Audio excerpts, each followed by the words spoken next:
자, 스모크에 대해서 알아보도록 하겠습니다. 지금 화면에서 보시면 이렇게 네 가지 섹션, 호스트 컴퓨터, 스토리지 볼륨, 프로젝트, 유저를 보실 수가 있는데요. 먼저 이 호스트 컴퓨터는 여러분들이 사용하시고 있는 컴퓨터 그 자체를 말하는 거라서 이거는 별로 신경 쓰실 필요가 없고요. 그 다음에 스토리지 볼륨은 저희가 이제 스모크를 사용을 할 때 스토리지를 붙여서 사용을 하게 되잖아요. 그리고 그쪽에 미디어들이 저장이 되는 공간인데 그 스토리지가 뜨는 공간이 여기 스토리지 볼륨이에요. 그래서 만약에 지금은 스토리지가 하나가 붙어 있어서 이렇게 하나만 뜨는데 두 개나 세 개 정도가 붙어 있으면 저희가 여기를 클릭하는 순간 리스트가 뜨고 그걸 통해서 볼륨을 각각 바꿔서 안에 있는 프로젝트를 바꿔주실 수가 있는 구조예요. 그 다음에 알아볼 거는 이제 프로젝트랑 유저에 대한 공간인데요. 여기가 우리가 작업할 때 가장 중요한 부분이겠죠. 그 프로젝트 같은 경우는 실제적으로 우리가 작업하는 공간을 만들어주는 공간, 이 프로젝트라고 할 수 있고요. 자, 그러면 지금 보시는 이 리스트를 꼭 누르고 계시면 이렇게 리스트가 여러 개가 올라오는데 이 중에서 내가 만든 프로젝트를 선택하신 다음에 스타트를 하면 이 프로젝트로 이제 스모크가 구동이 되겠죠. 아니면 나는 새로운 프로젝트를 만들어서 작업을 시작하겠다라고 하시면 이 옆에 New라는 버튼을 눌러서 들어가시면 프로젝트를 생성할 수 있는 공간을 보실 수가 있어요. 그러면 가장 먼저 할 거는 이제 프로젝트 이름을 정해주는 거겠죠. 저희는 테스트라고 이름을 정해보고요.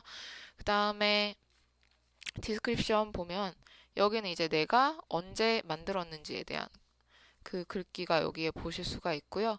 만약에 뭐 여기를 나는 다른 뭐 이 프로젝트가 어떤 내용이다라는 걸 적어주고 싶다라고 하시면 얘를 지워주시고 다른 뭐 얘는 텍스트에 대한 프로젝트다라고 하면 이런 식으로 얘는 텍스트다라고 적어주실 수 있는 공간이 바로 디스크립션 공간이에요. 그리고 셋업 디렉토리는 이제 저희가 프로젝트를 생성을 하면 프로젝트마다 이제 모듈에 대해서 저장을 하게 되잖아요. 그러면 그 모듈들이 어떻게 저장이 될 건지, 어느 경로에 저장이 될 건지를 선택을 해주시는 건데, 여기 보시다시피 기본적으로 프로젝트를 따라서 생성이 되게 되어 있어요.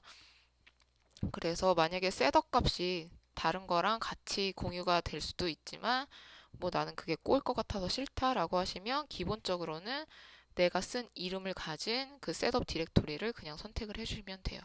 그리고 셋업 모드를 보시면 내가 프로젝트를 새로 만들면서 새로운 셋업들을 생성을 하실 수도 있고요. 아니면 예전에 만들었던 프로젝트에서 카피를 해서 바로 사용하실 수도 있고요.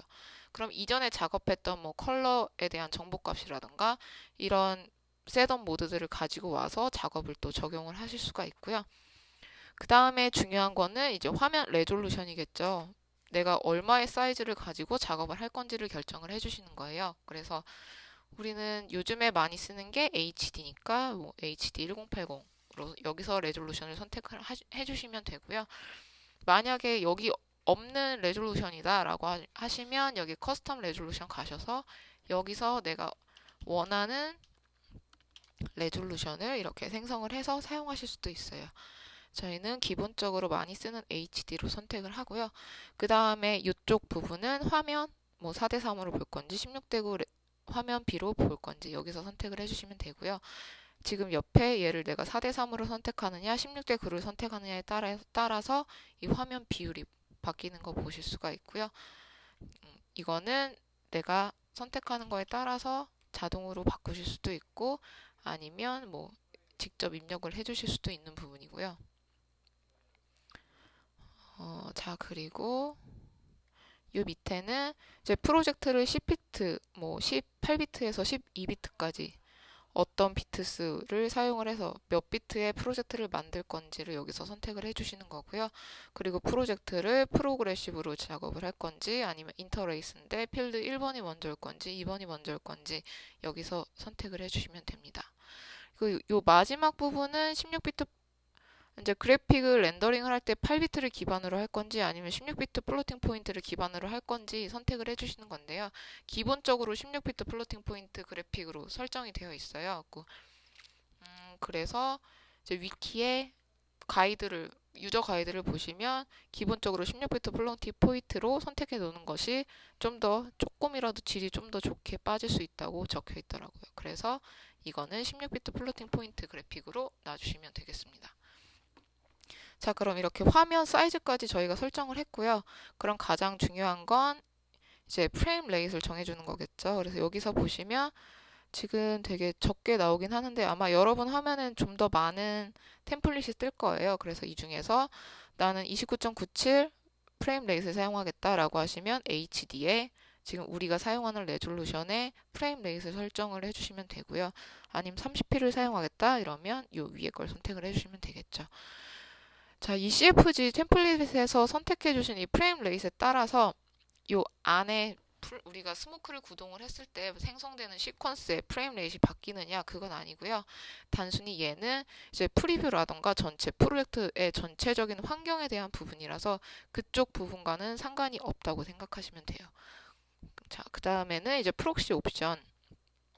근데 화면이 2K라던가 아니면 HD도 사양이 딸리는 컴퓨터에선 벅벅될 수가 있잖아요. 그러실 때 프록시를 켜서 이제 그 실제 클립의 사이즈를 좀 더 작은 클립으로 만들어서 좀 더 우리가 작업하기 용이하게 만드는 그 기능이 프록시 옵션이라고 보시면 되고요.